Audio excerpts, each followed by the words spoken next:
Hello, everybody. Here we are again with the lovely Dr. Linda S. Spedding and speaking of the five elements. And we have a quick reminder of the five elements, which are with the Vedic tradition. There is, of course, earth, fire, water, air, and space ether. And today we're speaking about air. And I was just laughing to Linda. I have some company here with me in the studio as we want to fly as high as we can. So, of course, never stop dreaming, right? So, how are you doing today, Linda? I am doing very well, thank you.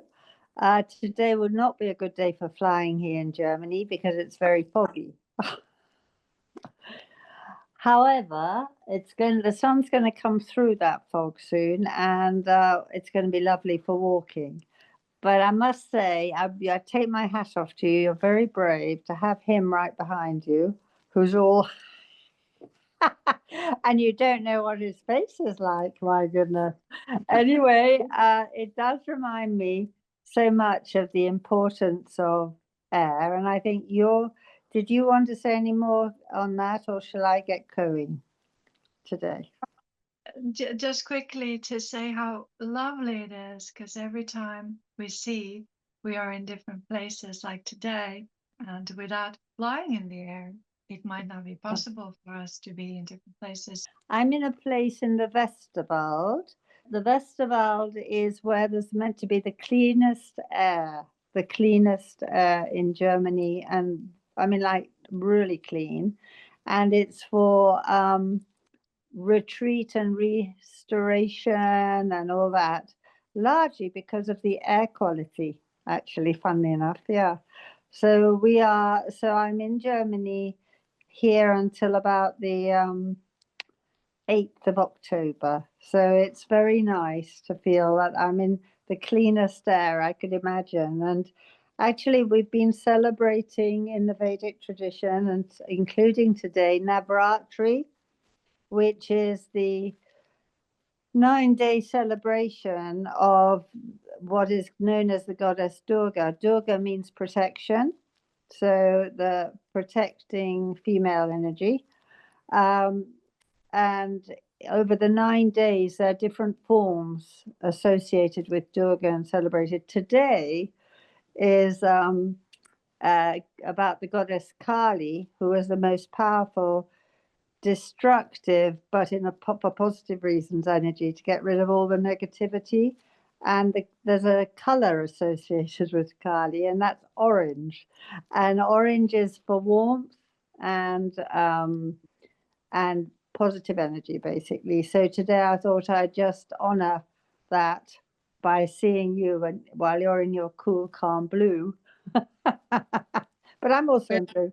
Um, but Very that's sad. but the whole concept is that we are empowered as individuals to use our lives to have good over evil, to be positive force in the world. And that's a fantastic reminder for all of us.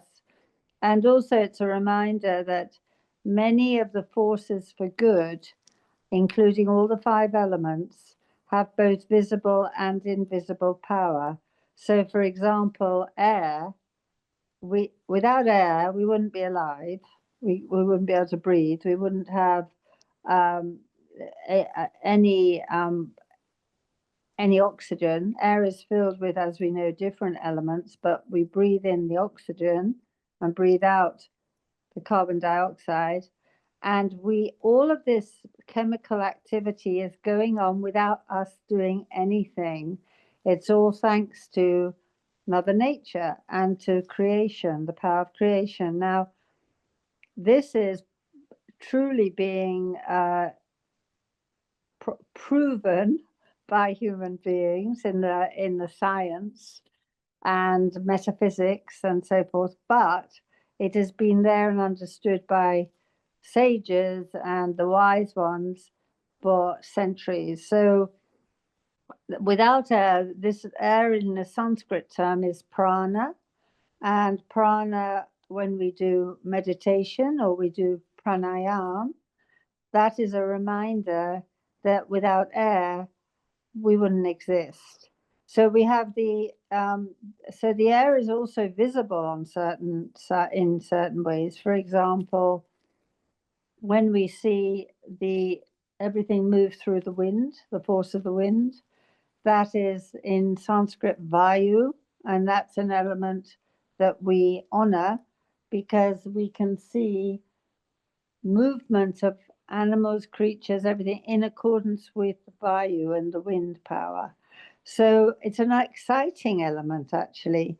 And in the philosophical context, it's symbolized by the sky, the wind, the birds, the mountaintops. All of this is part of the air element. And in practices like yoga and astrology, we have air elements. So it's very much part of our lives. And I think this is a great opportunity to remind people that we are also part of air and air is part of us. So I think that uh, air also represents movement. It represents communication, and we're in the era of communication. It represents intellect. It represents the mind.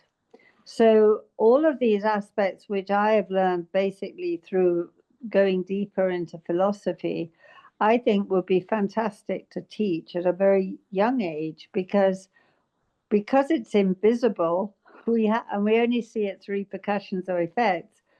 We don't think about it. But I have to say that environmentally, it is one of the elements that's the most worrying. People are worried about. 8 million people a year die uh, prematurely because of poor air quality. So you see, it's got both uh, visual and invisible aspects that we should reflect on and think about in our daily lives. Is my view. Sini, is that? Do you Absolutely. agree? Yeah. Absolutely. And it's wonderful to hear all this. And there's so much depth in all the spiritual way how to look at air. It's not just only, something that we know that is there that we need to breathe, but it has a much deeper meaning. Yes. And the Vedic tradition teaches us all of that. So it would Yeah. be great to learn that as a child already. And if we think about the air, like if someone is in the space, like this guy behind me, and he would be up there looking at the globe, Earth, the layer of air is very thin and it has a circulation, a movement like waters. They need the water cycle circulations, and so does the air. So it Yes. needs to operate in its own way, how nature made it to go. And so Yeah. everything is like really a unity on the planet. All the five elements, they are both like a content, but at the same time a spiritual thing in our lives and intertwined in many. Sure. Sure. And maybe I mean it's interesting that air has been giving us real lessons in terms of the toxicity of the planet, a message from Mother Earth, where we can actually see when the air quality is poor with our own, and obviously illness, coughs, and that, but also see when it's polluted air, we can actually see that because although the air it's composed of the oxygen and nitrogen and other gases, and we have to honor all of that because without clean air, nothing can survive. And so it's a really uh, it's a very good project, I think, for people to try and sit and think about what the air means to them. You know, we couldn't sing, we couldn't speak, we couldn't do anything, we couldn't move. This. So these jobs that the five elements are doing are actually for our survival, and therefore we as human beings should be honoring them. It should be common sense, actually. It's absolutely common sense. We shouldn't be arguing about it. It's not an issue. If we're not responsible, if we don't look after the air, we're gone. The planet will continue, but we're gone. It's a bit like with the water, all of these things. So I think that the concepts that the Vedic tradition for me has is that they are reminders. When we just, as you say, you get up in the morning, you don't say, "Wow, I can breathe today." You don't say that. We breathe as part of a natural sort of in and out, but we don't think about it until we're not able to breathe and until there's no oxygen. Like that guy in the mask, we need to have our own mechanisms. So nature's been so generous, and we really should be generous in return. And that's how I see looking at these five elements, how it can affect our response, how we can deal with our lives, how we don't take things for granted, how we should be grateful for wherever we are. If we're living in clean air, we should maintain it and take care of it. And that's how I see this discussion of the air element actually. Absolutely. And some people have never seen a clear sky in their whole lifetimes. Right. And when, as an artist, I would like to, I did deliver a lot of paintings of the sky and nature to Mm, people in Asian countries who lived in big cities that were quite polluted at that time. And that was like the beginning of 2000. So gosh. you could even taste the pollution sometimes, and that was in the air when you would be in the city the whole day. You would feel it in your lungs. So a lot of people did get ill with asthma and Yeah. Yeah. disease and lung cancer.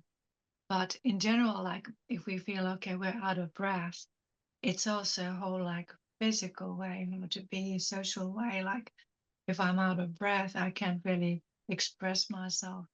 I can't really do anything. Mm, The breathing is operational as well. We can't paint, we can't walk, we can't do anything if mm, if we're out of breath. correct. So we need that. And but I guess we only probably sometimes see how important something is when we lose it, Exactly.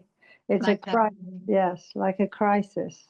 Yeah. Yeah, yes, Yeah. a wake up call, and Yes, absolutely. um, Actually, but funnily enough, I did hear only recently a program about children in, I don't know, it might have been Korea or where they had to take masks and so on to school, and certain days they couldn't really without the masks, and they couldn't breathing masks. They couldn't attend or anything because of the air quality.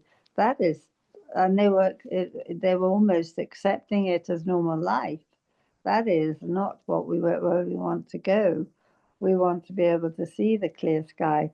If you remember during the COVID time, that was the one thing we all noticed, that the sky was without the planes was absolutely like magically clean. I was up in Rishikesh. I was in the Uttarakhand in the Himalayas for those 4 or 5 months when we couldn't move anywhere, and the sky was so clear. It was beautiful. It was so beautiful, and you felt really good with the air as well. So there's no doubt that our activities, I know you have to, you know pay pros and cons to everything, but we really should be much more mindful of of how we are affecting the gifts that nature gives us. We should.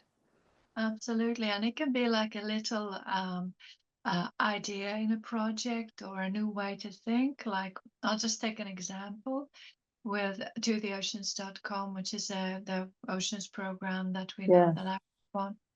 We do not fly people very much anywhere. We use the people who are there. Mm, It can be like a very small idea, like you can with the internet, which is non-polluting, you can find people that are ready to work for it and use a digital tool to get those people recruited in different countries and not to fly them over there. So these are like the small ideas that we can adapt to our work as well to save many things. Yes, I think that that's right. I think what we tend to do, the in all the years I've been doing environmental law, um, people have always said, well, never mind, technology will sort it, kind of thing, rather than our behavior should be, not everywhere, but in many places they've relied.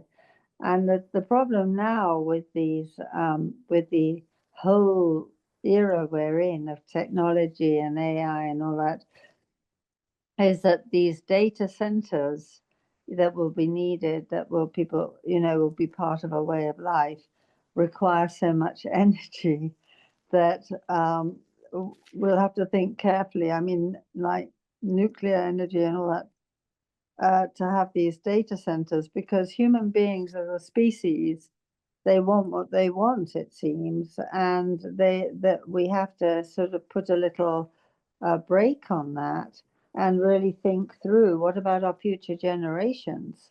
What will they be thinking? That's why I liked that definition of sustainable development coined, in Norway, by the prime minister at that time. And we should be giving always thought to future generations. I mean, I go further. I would say on we of the health of the planet, but definitely at least to our unborn children, because and that's why just now in India and in where the Vedic tradition is honored, there's just been a period of reflection of the 7 past generations and 7 generations upcoming. So you think about how the condition of the world and in by human activity, whether it's uh, political, whether it's economic, whether it's community, whatever it is, how we're doing actually.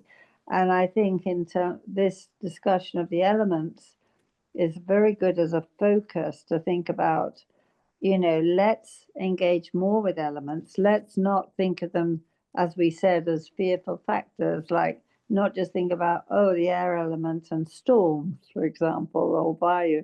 Let's think about the gift of the air element all the time throughout our lives.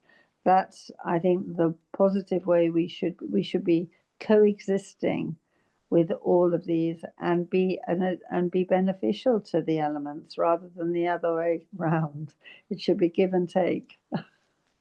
Absolutely, and I would like to end a lovely video to tell the audience that even though I play here with the AI photos, kind of to entertain ourselves as well, it's these videos are very authentic.